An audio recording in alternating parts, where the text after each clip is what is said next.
Hi, my name is Roy Collin and welcome to the show. I've also got 5 podcasts: The Awakening Podcast, exposing fraud and corruption, but with solutions; the Crypto Podcast, on about all things blockchain, NFTs, crypto; the Meditation Podcast, talking about all different types of meditation, but there's also meditations there from 1 minute to 2 hours.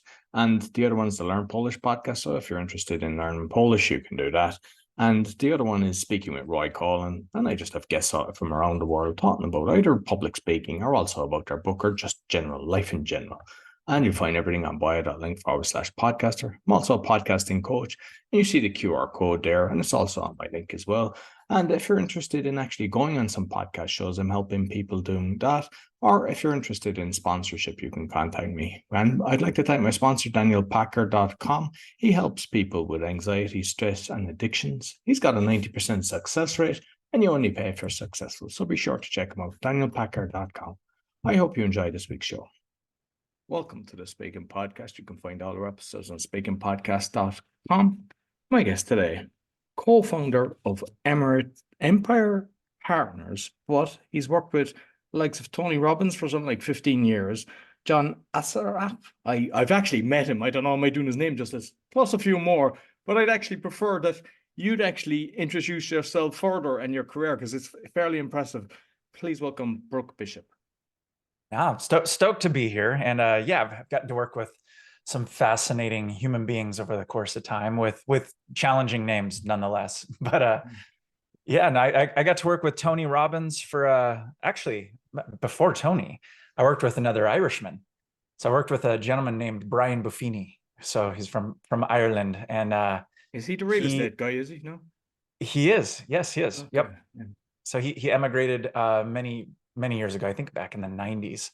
And him and his family moved over stateside, and they were so he got into the world of real estate. So he was a real estate sales trainer. So actually that's where I got my early years. I cut my teeth with Brian and his brother, Kevin and John and Dermot and all the whole Buffini family. But yeah, that was my early piece of the career. And then from there, I got recruited and picked up by Tony. So I worked with Tony Robbins for 15 years, which was just a wild ride working with him, and obviously speaking. I mean, one of the biggest names in the world of public speaking and biggest stages I've ever seen in terms of where he's played. But yeah, it's just been an incredible space in the world of personal development, speakers, trainers, yeah, life changers. So it's been fascinating. Excellent. So before we delve into all that, there's a few things I say, because I love when I see somebody that's doing something better for, volunteering or stuff like that. And I saw that you're doing support Operation Underground Railroad. There's a few different things. You're doing the Surffinder Foundation and Feed America. So I'd love to hear more about that. Yeah, we've actually added a few new. So our company is called Empire. You can't see it on my shirt, but it's on my shirt. Empire Partners. We actually help coaches or world changers transform their business so they in turn can go help more people. But part of that with the company called Empire. So if you've seen Star Wars, so there's Empire Strikes Back. We have a whole part of our ecosystem called Empire Gives Back. And so part of what we do for anyone who decides to work with us, we donate and we support a number of different charities. So you've named a few. So Operation Underground Railroad, actually, they go in and help remove children and people, for that matter now, but from sex slavery. So they go in and do sting operations and rescue operations, which is just beautiful work that they're doing, helping save these kids. The other one you mentioned, Surf Rider Foundation. So that's something we do locally. One of our founders, he's in San Diego. So they do a ton of beach cleanups. So that was something that was really near and dear to his heart. And then the big one that we've just added in, we actually do, one of our companies, one of our partners is called Coaching Assistants. So for people who need, whether it's VAs or they need an admin or they need somebody who supports their sales team, every time we place a coaching assistant, we also are paying for a child in an orphanage in the Philippines to have 3 months worth of food. So doing some really good work. So we're able to help the people that are helping people, and in turn, we're helping more people. That's basically I love the that. And I think when you're doing things like that, You know, it no longer, no matter what you're doing in life, it's not a job. You know, you're making the world a better place. I wish everybody was doing that, because if they were, we wouldn't be seeing the things, and especially the trafficking. I mean, I know that's terrible, and It's it's insane. a massive, like, most people, they just kind of turn their heads and pretend it's not happening. But I think once you actually get involved and try to help it, that's the only way that we can do, because the exposure and everything is the way Totally to agree do. with you. Yeah, that totally agree. So there was something else I saw there. Now, it was about the parenting, passionate. You have three kids, passionate parenting. You might explain that. Yeah, so this might be 4 episodes worth of, depending how far down the rabbit hole we want to go. So a number of years ago, my wife and I, we were living in San Diego as well. There was one of the weeks, my son came in and he goes, "Hey, Dad, where are we going shopping this weekend?" And I was like, "What do you mean, where are we going shopping?" And he was about 4 years old at the time, maybe 5. And I'm like, "That's just a weird question." He goes, "Well, every weekend, that's what we do. We go shopping." And he's like, "I was wondering where we're going shopping." And I'm like, this is not what I want him to be thinking of. Like, it was just not the right anchor that I wanted him to have. And so my wife and I, we really started just having deep conversations, and we got to the point where we said, this isn't the way we want to raise our kids. And we were very much misaligned with the way that the world was telling us we needed to raise our kids. So what we actually did is we gave everything we owned away, well, virtually everything, pretty much everything away, but we gave 98% of our belongings away.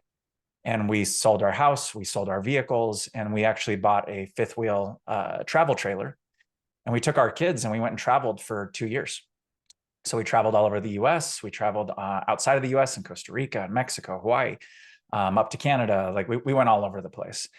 And that started us to really down this road of, or, you know, with when it came to schooling our kids, we're like, well, why are we putting them in school? What do we think about the school? Well, if we were to go back in time, would we go back to school? Well, so it just started opening up just these new answers, I guess you would say. You know, being that you're in a different part of the world there, that in Europe, right? You cross a country line, it's like, these are the rules now. This is the language. This is the side of the road you drive on. This is what you can or can't do, or what you can and can't say. And there's this imaginary line that's there that determines these fictitious things that somebody made up at some point in time. And so that really just opened up our eyes in terms of how we were parenting our kids and how we were raising our kids when it came to food, when it came to the clothes we wear, when it came, like, we literally went down to, like, why are we using this soap? Like, we got into the nitty gritty. And what came out of that is we really took a step back and we went, okay, well, if we were going to build our own philosophy of parenting, instead of just following the status quo and just saying the government says you have to do X, Y, Z, we kind of flipped the bird and we went, let's do it our own way. So what we do from a parenting or an education perspective, whatever our kids are passionate in, we immerse with them in their passion, and then we teach from that vantage point. So to put context around it, my son, he got really into anime, so like Japanese cartoons. So within that, we got into Japanese cartoons with him, and we turned off the American dub. And so he learned how to read by reading subtitles. So by the time he was 6 years old, he could read really fast, and he could read literally anything. And he taught himself how to read because he was passionate about it. Well, then we got into the history of anime and who are these artists and what are the stories behind the stories and the philosophy and the spirituality that's in it. And then then we started going into Japanese culture, and then we started going into so this is kind of the thought process, is that we love as human beings to learn when we're passionate. When it's forced, we don't retain very much. And so that's really the core ethos. And so when he was no longer into anime, he pivoted into martial arts. And so then we went into the Korean history. And so that's just kind of the philosophy that's around that. Yeah, I love that. I've heard that there's something like 2 million now in the States that are homeschooling. My youngest child, he's 10. They copy the Finnish system. But what I love is they do different languages, they have music, and they don't have to go into the class. That's awesome. You know, and it's like, I don't know, it's just like a real positive vibe in there. And like when I go back and think of the way that it was done to us, it's sick. Like, cross your arms, put your hand up to your mouth, be quiet. And it was just memory, memory, memory. And, like, because my mom was worried, what about exams and how will he get on and everything? And I said, I am not worried about him. He's 10 times or further ahead when I was his age. And it's like, he knows what he wants. And then he'd pivot, just like, now he's into the martial arts, he's doing karate and he's doing something else as well. And he's doing the swimming and he just enjoys that. He's programming. And like at one stage he was doing magic and he's like, not for me anymore. And I've learned, don't force it. You go, no, that'll be good for you. This is a bit. And the original why I actually wanted him to do the magic is because I was late getting out of, I was very shy. So I was very late to the game. And it was like, he's performing without even realizing he's just overcome the fear of public speaking. And that was That's awesome. and it's like, you can do so much for a child, but unfortunately, the way 95%, they pass their kid over to the school, no sure problem, and they don't even ask them what they're doing there. And it's like, it's not good. Like in homework, I mean, they're in there 6, 8 hours and then they come back and they have to do homework because they're not spending time with the family and they're not spending time with their friends. And it's all orchestrated to condition you to get into the corporate system, which is kind of a vicious circle. But what you're doing, I love it because you're helping others that are kind of doing things. So with the company, there's 3 of you. How did that all come about? Yeah, so there's one of my best friend, actually. Him and I have done a number of business projects before, and we've traveled all over the world. And we actually, this might be another piece we want to hook into, but we have this agreement between ourselves. And so his birthday is coming up this next week, and my birthday obviously happens every year as well. But we always do one crazy thing per year. It's either on his birthday or on my birthday. So we've for the last 25 years, we've just done wild and crazy things together. So skydiving, surfing 20, 30-foot waves, diving with sharks, hiking crazy spots. Like, so we've had this space where we've worked together with different companies. We actually met working for Brian Buffini. That was actually where we first connected. He's a wizard in the world of marketing. So that's his core skill set and his genius. I've always been on the side of selling and presenting and on that end of things. And then my third business partner, we actually met working with a gentleman named Russ Ruffino. So he's in the coaching space and he helps people build their online webinars and funnels and that side. And so his name's Ryan. He's just an absolute wizard when it comes to running and leading and building companies. So that's kind of how the trifecta came into existence. But yeah, really, this specific company that we're in the midst of came from just too many people asking us for help. And at first we're like, oh, we don't want to get into that. Like, we were doing our own consulting, and we just had people that are like, hey, can the 3 of you help us in this different way? We just, okay, yeah, cool. We can help you build that. We can create that. We can help navigate. And that literally has evolved into now doing coaching assistance. And we have 2 different masterminds. We have sales training programs. We have full-fledged consulting. We have an entire marketing agency. And so, yeah, it was really one of those, I don't know if, since you've got a lot of books there, book that was just really impactful for all of us. It was called is called The Surrender Experiment from Michael Singer. And so the core ethos of that book is just really being open to whatever the experience is and just surrendering and just stepping forward in faith. And that's what we've done with this business. And it's been very, very cool. Just the incredible humans we've been able to connect with. But yeah, that's the short, skinny version of it. Oh, very good. So, I mean, the main thing is kind of like helping the coaches become better as such, or like if they're part of a nonprofit, that you're helping them have a bigger impact by bringing your 3 skill sets into their system. Yeah. In the coaching space, it's a really fascinating niche or niche, depending on what part of the world you're in, how you pronounce that. The people who are so good at helping other people are usually not very good at building and running a business, right? So they have this skill set of they want to serve and they want to help, but then they have this other side of their brain that just it's not part of the same conversation, which is, how do you market? How do you sell? How do you build the structures of a company that's profitable? So that's really the side we help on. Is we help with the marketing, we help with the sales, we help with the structures and the technologies and that side of the house, so that these people who really have a heart to serve can have more clients, so they can serve more, so they can get out of their job, so that they can serve more of their people and live their calling and live their purpose. Excellent. And with the coaches, because there's all different types and there's organizations, and this is something that you obviously have experience with. One, we know of the people that go away, get the 3-day course, or they just buy the course and they become the coaches, which you're competing against that, but I think people can kind of read through the lines. But then there's organizations as well. And I've been involved with different organizations with kind of, like in mechanical engineering stuff and project management. There's a lot of organizations, they're organizations just to get the fee. And they're not really serving the people. And it's just kind of like the branding rights and you get the letters after your name. I'd love to touch for you to touch on that because you would have seen a lot of that. Yeah, there is. And it's again, it's a wild industry. You can slap a sticker on your door and then poof, you're an expert. Like there's no governing body, right? It's not like you have to go get a PhD and you've gone through all this schooling and you can now have credibility of some sort. So yes, there's a lot of certifications that are out there. Many of them are just teaching a specific tool or a specific approach. So depending on the niche, depending on the industry or the core area of expertise that a coach works in, heck yeah, you need to have, in my opinion, you should first and foremost, you need to have results in that area in your own life. That's kind of like priority numero uno.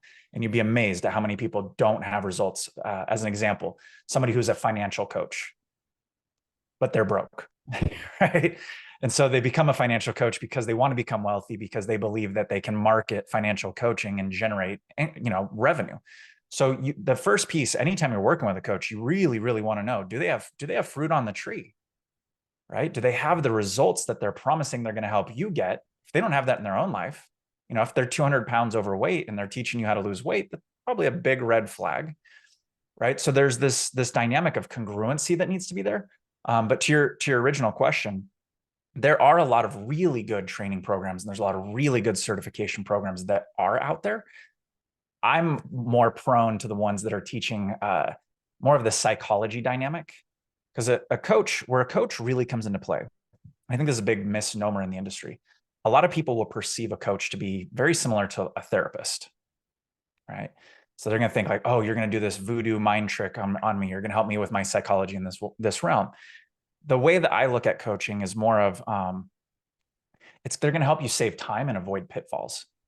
So if we were going to go to the top of Mount Everest, you and I, we could train and we could go learn and we could read books and we could go hike a ton of mountains, and you and I could go to Mount Everest and we could go, great, let's go to the top. Could we do that and survive? Yeah, there's people that have done it, right? Now, if we had a Sherpa, if we had a guide, we're going to be able to do that a lot faster. And there's a real much higher probability we're going to get to the top of the mountains and survive, as well as get down the other side. And that's really where I see coaching come into play is, do you have a Sherpa and a guide who has the skill set and the knowledge, regardless of the letters after their name? I want to know, do they have the skills and do they have the results?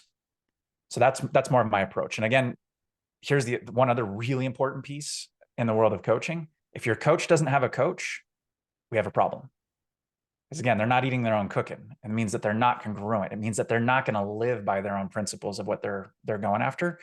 And so if they're not consistently growing and if they're not consistently in the game of learning more, and you can find out, just if you're interviewing a coach, just be like, hey, well, just out of curiosity, what programs are you doing right now? What training are you currently in the middle of? What books are you in the middle of reading? Who's your coach? If they can't answer those questions, that's a big, big red flag that they're not in the game and they're not congruent. So there's a really long answer. No, it was a good answer. And the other one is because you mentioned, like a lot of the coaches, they're not really good at marketing and everything. When the coach, because this is something I've seen a lot in business, like you come along and you kind of give the marketing advice and tips and everything, but they want to keep their style into it. Do you have that? And I mean, I've seen that and it's like, it is hard because I think it's the egos getting in the way and you're going, you don't understand marketing. We do, but you're trying to push your style onto this and that's why it's not marketing. And then you're complaining. Have you come across something similar? Yes, it usually comes out when somebody comes back and they go, it's not working. It's like, wait, whoa, break it down for me. Oh, well, I did 50% of what you said over here, but I'm doing 20% of what this guy says and 40% of like they make it their own souffle. It's like, well, there's a recipe for a reason. You're spot on. I mean, a big part of what we do is anytime we're crafting something, we reverse engineer it. Whereas most people are trying to figure out how to get from where they are to where they want to be. We do the other direction. We go, okay, great. If this is where we want to be, how do we back into that?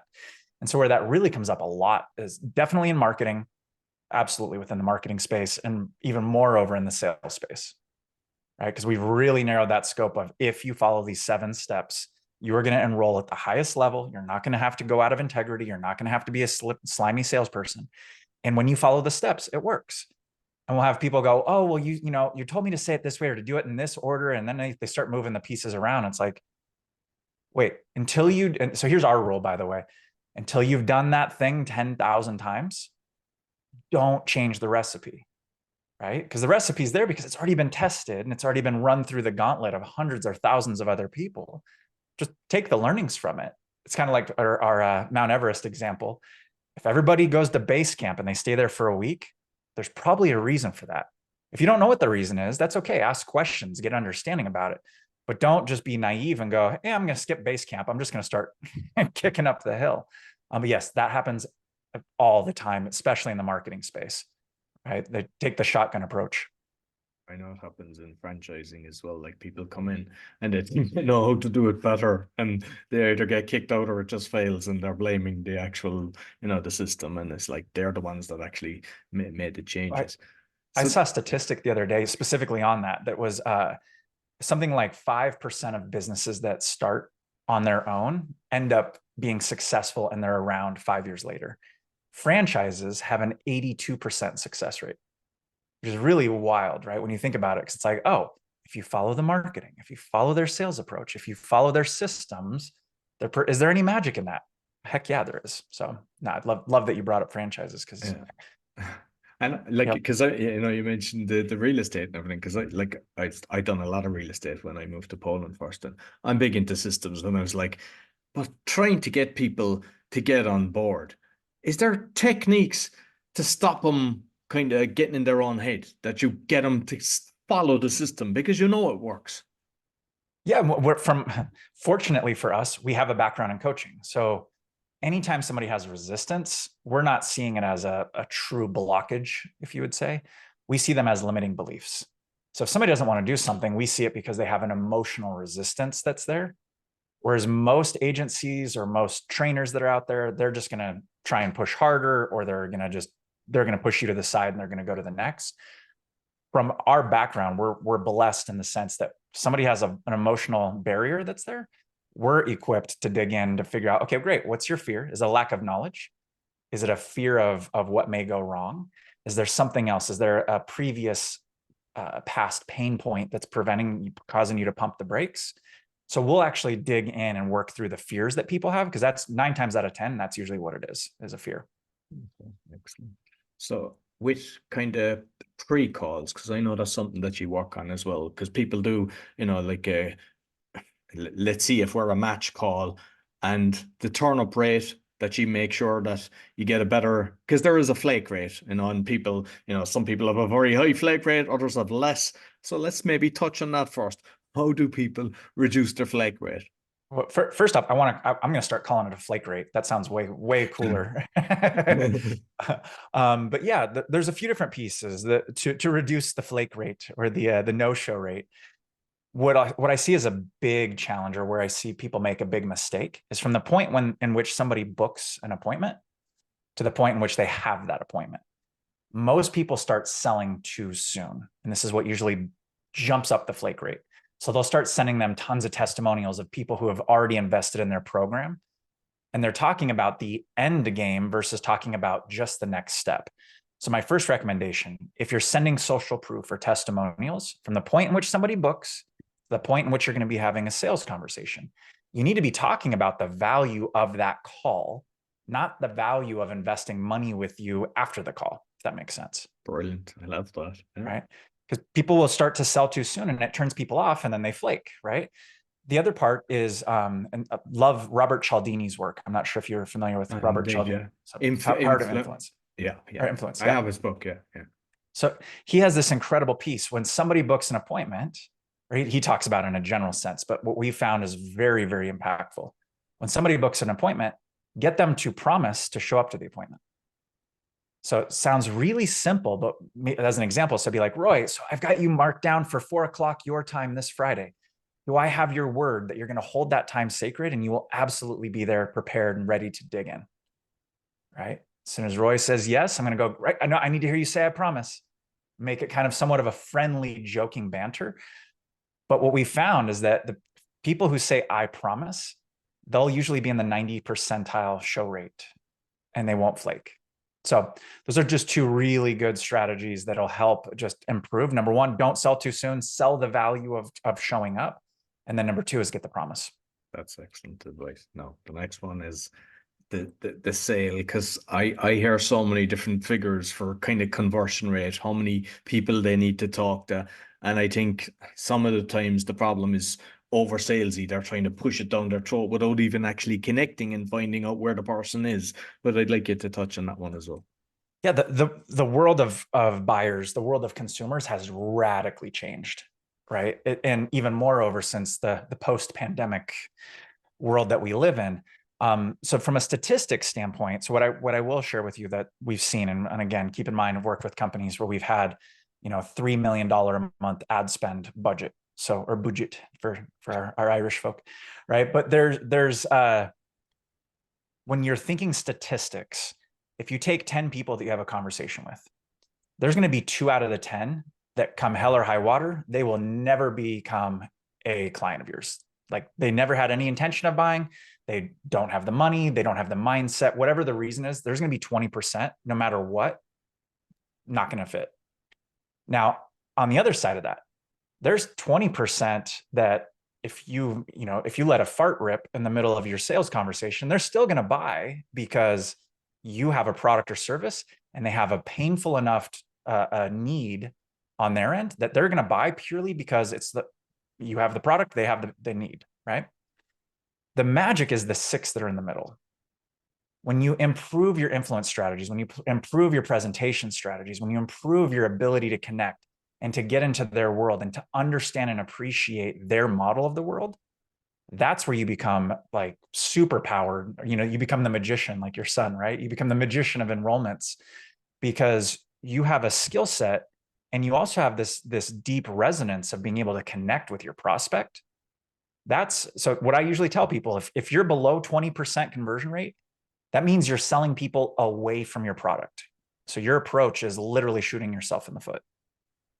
If you're in that 30%, 40%, up to, let's say 70%, you're doing some magical things. So, and because what I've seen actually is, because I'm always continuous learning, as you see all the books and everything.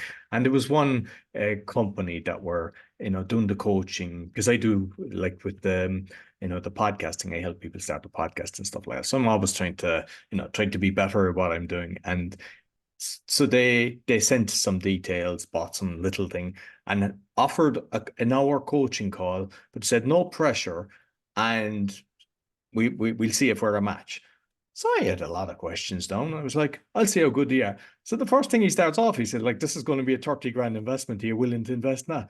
And I was like, no, I'm not going to spend 30 grand on this. And I didn't even get 10 minutes out of them. And I just thought it was like, if they had given me so much value that I applied and made them like 100K or whatever, I would come back to them immediately and go, hey, you know what you're doing. I have no problem spending money with you. But the way that they'd done it, it's like, I just thought it was spammy. And I'm just wondering how many people are doing that are hurting people, thinking, There's a lot, and many of them are creating a black cloud around the entire industry. But no, to what you were just talking about prior, what happens is you get people who think they have an understanding of how to do sales. They see a marketing person going, oh, no pressure, not going to do XYZ. This is going to be a discovery call, an exploration call. And then you get on and then they do the opposite of what they just told you they're going to do. So again, this is where it can get dangerous, right? This is like going to Everest and skipping base camp. You have a lot of people who are going to go and they're going to take pieces of the recipe out of sequence. Is it bad that they said it's going to be a $30,000 investment? No. Is it bad that they started with it's going to be a $30,000 investment? Yes. There's been no value exchange and there's been no connecting. There's been no understanding. Here's and this is honestly the biggest challenge in the sales world. If we take it into a different industry, if you went to a doctor and you walked in and they come into the room with you and they go, all right, cool, we're going to do your breast augmentation. And you're like, what? I've got a headache, right? Like if they don't ask you any questions, if they don't get into your world to understand what your symptoms have been and what it's causing and the impact it's having or what your pains are, who the hell are they to give you a diagnosis and a recommendation? And then they're going to tell you it's going to cost all this money. So the sequence of things is really important. And this is the other really important piece. If the heart and soul of the salesperson is not aligned with the client and the result that they want, you're going to feel that really quick. So in that instance, you had somebody who came in, they were more concerned about making a commission or making money than they were about genuinely helping you. They wanted to know, are you going to be able to invest in what I'm going to offer you? Who gives a rip? They need to know first, what is the problem you're going through? Can I actually genuinely help you? And if I can, I'll offer you whatever service is going to support you. And if I can't offer that, if I don't have a solution for you, I'm going to be the first person to tell you that. Right. So you're absolutely spot on. Yes. If somebody's in alignment, if they're in integrity, they're going to do things in a specific order that's going to serve you as the prospect. And I suppose we can do this as a double question. One is because I get a load of people that are coaches come on the show as well, and they offer like 15, 20, 30 minutes, even some do an hour. One, is there a specific or does it relate to the thing? And two, when you mentioned there's like a 20%, you know straight away, you should just treat them with respect and just have the conversation rather than good luck. Well, yes. And part of that's in the preparation piece, right? So as an example, I've structured my world to where no matter who gets on the phone with me, it could be any one of the 10 individuals. I want to be able to add value to every single one of them, because here's where my brain comes in. Do I want to enroll the person that I'm on the phone with? Yes, absolutely. But here's the bigger play. If the average person now knows over 1,200 people, if I serve all 10 of those at a very, very high level, regardless of whether or not they enroll, each one of those knows 1,200 other people that if I serve them, guess what? The law of reciprocity is there. So whether they decide to enroll with me and give me money is a moot point. I want to establish a deeper connection and relationship because they're going to go tell 1,200 other people. Or if they're in a conversation, they go to a dinner party and somebody goes, oh, I need to transform my business. I want them to go, oh my gosh, I talked to this incredible bald gentleman from the middle of the United States. You got to go talk to him. Right. So there's building relationships is really the core ethos of this. It's more of a relational way of doing business. It's honestly what we have to get back to. If we look at what the world of the pandemic and what these different things have done, the world became very, very transactional. And in my opinion, that's a very dangerous place to play because we've ruled out the human element. We've taken away the soul of other people. Like we got to get back to building relationships. We got to get back to connecting and serving our fellow men and women. If we keep that as our core driver, we're going to build an army of people that want to promote us and they're going to want to send their friends. So it's not just about that transactional sale that happens right then and there on the spot. It's about serving the soul of humanity because guess what? They'll go tell 1,200 other people. And then your marketing gets better because you don't have to go spend as much on Facebook, which will bleed you dry. And so, I suppose let's touch on the marketing because like what I've noticed over the years is, well, with Google, you pay and then it prices that you compete with others. And like I have one guy that I'm working with and he's helping people with anxiety and his tap just turned up overnight. Like, he was making, like $250,000 yearly and then it just stopped. And with Facebook, it's the same thing. Both of them companies have been caught to be fraudulent, but people kind of like with the marketing side of things, it's very hard and it depends on what you're doing. If you're doing something normal, it's okay. But if you're doing something that's against the norm in healthcare and stuff like that, it becomes difficult. So paid, organic, which ones you go, you might touch a little bit on that. It's a really, really good question. So our philosophy is we call it the Parthenon. So our framework, the way that we look at marketing is if you have a one-legged stool and you take out the leg, your arse is on the ground, right? So when we look at that was for anyone who doesn't know, that was my Irish. I got it straight away. Who's pure Irish? But so we look at a Parthenon, right? So if you have 8 legs of the building holding up the roof, you take out one of the legs, the roof is going to stay up because you've got 7 more legs. And so one thing we can guarantee, Facebook, Instagram, YouTube, Google, these things are going to cost more as we go down the course of time. Like a year from now, it's not going to be cheaper. It's going to be more expensive, which means you're going to have to do one of two things. You're either going to have to increase your price to offset that cost, or your margin is going to start to take a hit. So you're at the mercy of marketing costs, which is a very dangerous game, right? Because we know it's going to get more, which means we're going to have to then charge our clients more, which then means we're put into a quandary of, can we justify it? Does that affect our sales? So when we look at marketing, we're really big fans, first and foremost, of making sure you have a referral base as your core, like the cornerstone of your marketing should always be referral. Just needs to be, because it's the one thing that you can deepen those relationships. And if it's the foundation, everything else will be stronger as you go. The other part is the more you're getting referrals, you're going to have a higher conversion rate, you're going to have lower cancellation rate. And the more referrals you have gives you more marketing capital to continue playing the other games. Now, in terms of organic versus paid, big believer of doing both. But we recommend people are intelligent when they're doing their paid and their organic. So here's a strategy. I'm a big fan of short form content. Why? Because we can pump a lot of it out and we can also get really fast feedback. So TikTok, they're about to get banned from the United States here. But if you take TikTok, unless they sell it to someone in America, it's like, it's a strange, yeah. The land of the not so free is what we're starting to call it now. But if you take that short form content, you can go test it on TikTok. You can test it on YouTube Shorts. You can test it on your Facebook or Instagram Reels or your stories.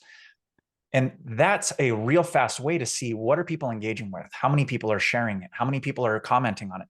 That gives you the delta to go, ooh, if people they connect to one specific piece of short form content, that's your cue to go make long content on that piece. So they need to work, they need to dance together. I'm also not a big fan of just going and throwing huge money at paid and hoping to God that it's going to turn out some huge, miracle winner. We're seeing that, strategies that were used, let's say 3 years ago, webinars were a huge strategy 3 years ago that were like crushing it for everybody. Well, now we're seeing it's working in specific niches, but it's not working in others. So what works for one person may not work for your individual offer. So going back one peg, the Parthenon, we recommend referral as the cornerstone or the first pillar. We recommend paid as another, but it should be hinged against your organic. We're also big on email marketing and building up your database and nurturing and adding value to your database, right? So we're also huge fans of doing value add virtual events or even in-person events, depending on your offer. But all of those should be working together.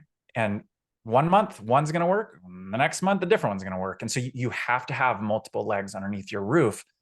Otherwise, you're going to fall on your arse. So. Yeah, and I 100% agree with you, but trying to tell people that they think that you just do one and it's going to work, and it doesn't, they think they throw so much money in one direction and it's like, boy, it's not working. With the referrals then, I mean, I get a lot of referrals based on people that are happy and everything, and they never had to pay more. But some people, they pay a percentage. Do you think that's a good idea or a bad idea? And what have you seen in that? A really good question you're asking. This is going to be like a business course 101. We're going to be like 45 minutes, learn everything you can in business. So with what you're referring to in our world, we call that affiliates or JVs or partners. Long answer to your question, heck yes. Love affiliates, love JVs, love partnerships.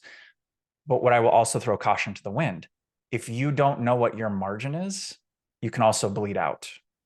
So what I've seen people do as a mistake, in the affiliate world, by the way, just for anyone who's not familiar with the affiliate world, usually you're going to give up maybe 10 to 20%, sometimes even as high as 30% of your revenue as a referral fee or as an affiliate fee for somebody else to promote your product or service. So why I want to throw caution to the wind, if you don't have 10%, 20%, or 30% margin, you're going to now be paying to sell your product and you're not going to make any money off of it. So you do need to know what your margin is and can you afford to give that percentage up? If you can. Most people that we're seeing in our world, they're usually spending somewhere around 20 to 40% on ad spend to acquire a client. I'd way rather go give somebody 10% or 20% if they're going to go promote it and bring it to me. Because number one, I'm paying less than I would be on paid. Number two, I'm getting an endorsed lead. I'm getting somebody who's handing me somebody who has put their name, their brand, their energy against what I offer. I'll take that all day over somebody who's a cold lead that I paid for on Google or Facebook or whatever. Now, one thing you also have to be mindful of, you do need to have a clean way of managing that, because the moment you tell somebody, I'm going to give you 20% if you refer a friend or family member, a client over to me, if you don't have a system for managing it and you miss paying out that 20%, they're going to be pissed and they're not going to refer you. They might even badmouth you to their audience, right? So you need to be, before you go down that road of affiliate, you really, really want to have a clean way of managing it first, then let people know you're doing it. And again, just as a reminder, make sure you have the margin, that your percentages are clean and you're not going to bleed out. It's interesting you said that, because the last episode I just released was with Jonathan Green. He's written 300 books on chat AI and everything. And I think it was actually, he didn't say it on the show, but when I was doing the research, somebody had not paid him $2,000 on a commission. And he basically blasted it everywhere, told everything. And he said he reckoned it cost him $250,000 based on what he done. And just my own experience, because sometimes I'll do affiliates and it's brilliant. You know, you get some money in your advertising on the podcast, or people just find it through the links that you've got. But there was ones that they didn't have a system, and it's kind of based on trust.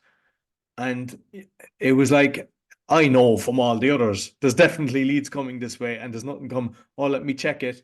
I get onto my IT person, and then they just disappear. And it's like, you're better off working with somebody that's actually, it goes through a system. I mean, I know there's guarantees, and sometimes, you know, there might be a 5%, depending if it's a product or whatever, you know, because sometimes they're selling stuff, not just coaching, but they're selling things as well. Yeah. And once they know the rules, that's fair enough. But there's a lot of them, they think, yeah, let's get 100 people out there selling and don't bother paying them, and they think it doesn't affect them. And I think they're destroying their business when they're playing that game. When you just brought up a really important piece. And honestly, this, for us, our ideal client avatar, right? So if anyone's not familiar with that language, like our target niche client is, we want heart-centered entrepreneurs with a high degree of integrity.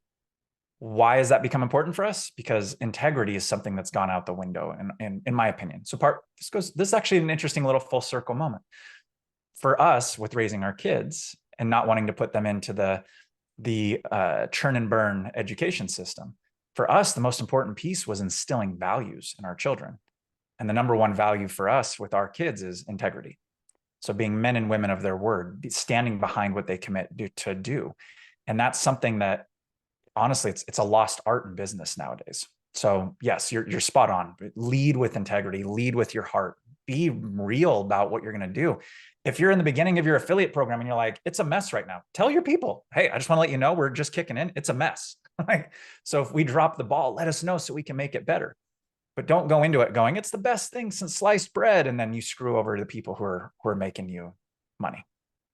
It's like, I mean, with the integrity, I mean, that's something I do with my son. It's like, your word is your bond. And when he tells me something that should make you angry, or just realize that he's done it, I kind of like, I tell him, all right, you understand why you didn't do that, but I appreciate him telling me something, whereas I wouldn't have even knowing. And with clients, because when I was doing a lot of real estate, I found there was like, one was really nasty. He was just doing all dirty tricks. And when I fired him, it was the best thing ever. There is, obviously, you've come across that as well. And it comes down to integrity, like, you know, turning up as well and just pretending they're doing something. Because for some reason, when you have integrity, you remember things, whereas when they don't, they lie, and then they'll just kind of, and you're going, that's not what you said. And then it becomes once, then twice. Then I'm just curious what you do yourself with your clients, and then how you'd recommend your coaches what to do when they kind of feel, yeah, we're out of balance here, that you didn't cop it at the start. So here's the thing. You don't have to sell your soul to sell your services. Like that's just the first piece of, like, just because somebody told you it worked one time, or you tried something one time and somebody said yes, and they gave you their credit card or their money, like, really, when you look at how you're doing things, can you go to bed at night feeling that you're in alignment and you're in integrity with how you would want things done to you? Early in my sales career, one of the very first sales jobs I had was selling timeshares. Okay. So if you want to look at an industry with a dark cloud around it, timeshares is pretty close to the top of the list, right? Now, it was really interesting. The first week that I was there, I heard this guy talking to somebody else who was trying to sell them, right? He was a salesperson.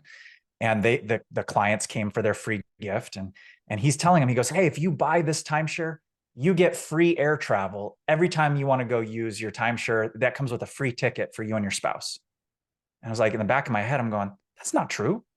How the heck could, like, not only was it not true, but on what earth would somebody think that it was true, to think that you factored in the cost of air travel for two people anywhere on the planet for the rest of time?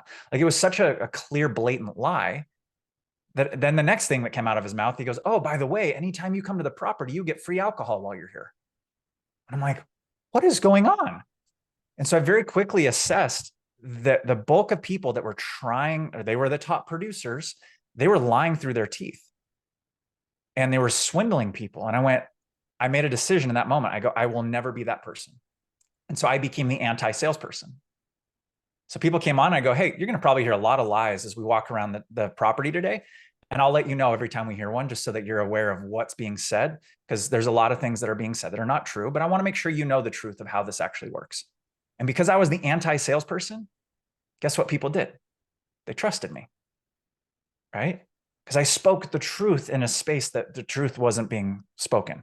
And so in the same thing when it comes to our coaching businesses, don't promise people that you're going to get them their spouse back, that if they work with you, I'm going to help you go get your spouse back. No, you're a dipshit. You cheated on your spouse. I'm not going to help you get your spouse back, but I'm going to help you become a better human being. I'm going to help make sure you get back into integrity. And if your spouse decides to come back to you because they see you as that man or woman, as the person that's of integrity, I'm going to help you become better. Like, tell them the truth. Don't blow smoke for the sake of just getting a payment. Excellent. And I don't know if we answered that question, no, but no, I went on my no, soapbox there. no, it was brilliant, brilliant. No, I loved it. And finally, you have a book, yeah? Is it the three of you wrote a book? We did. So here, my shameless plug. Oh, look at me. We did. It's called The Coaching Equation. It's also the name of our podcast, by the way. But Coaching Equation is the book. So if anybody is wanting to monetize their message, or if you have a coaching business and you're trying to take it to the next level, that's really what we discuss in there. Yeah. And is it at the same caliber of what you shared today? Because you shared gold. Yes, it's literally the Parthenon is something we talk about in there in terms of here's the 8 core legs that we mentioned, reference that you should have in your marketing piece. We also have an entire chapter that's dedicated to the sales process. So it's literally the recipe that if you mix the ingredients, you get the jerk who's going to tell you it's 30,000 out of the gate. We show you what steps and what pieces of the recipe to put into proper sequence. And we also give you the rules of what not to do, which I think can oftentimes be more valuable than what to do. But yes, it's a comprehensive walkthrough of how to market, how to do your sales, and then how to add even more value on the back end. Excellent. Listen, Brook, you can let people know how to find you, but I definitely want to get that book myself, and I'd like to get you back because I love what you shared today. It was brilliant. So you might let people know how they can find you. Yeah, and seriously, man, thank you for bringing me on and just giving me a platform to share our message with your audience. I'm just super, super grateful. I know you can choose hundreds of thousands of people that I know are knocking down your door to get in front of your audience. So I do feel very, very grateful and blessed that you brought me here today. But yeah, if anyone wants to stay in touch or they want to learn more about what we do, empirepartners.io. So empirepartners.io is our main website. So if you're like, hey, you want to see all the different bells and whistles of what we do, that's there. Anybody who's interested in the book, if you want to dip your toe in the water first and just get an understanding of our philosophy and how we help, if you check Amazon, if you just search Coaching Equation, that's where our book is at, and it ships globally. So it doesn't matter where you're at in the world. If you're in Europe, you're in actually, I'm sure there's some places in the world that doesn't ship, but anywhere that Amazon ships, it ships. So those are the two big starting points that we can help support. Yeah. So empirepartners.io and Coaching Equation via Amazon. Perfect. Make sure I put the link both in the audio and the video. Thank you very much, Brook. Awesome. So thank you, Roy. No problem. That's all for the Speaking Podcast. Until next week, take care. Well, I hope you enjoyed this week's episode. Be sure to give us a thumbs up, 5-star rating, and share with your friends. And you'll find all my shows with the QR code, or bio.link/podcaster, as well as my podcast coaching. And I'd like to thank my sponsor, DanielPacker.com, helping people with anxiety, stress, and addictions. He's got a 90% success rate, and you only pay if you're successful. Also, if you'd like to go on a podcasting tour, I can help you do that. And if you're interested in sponsorship, you can contact me on my bio.link/podcaster. Until next week, take care.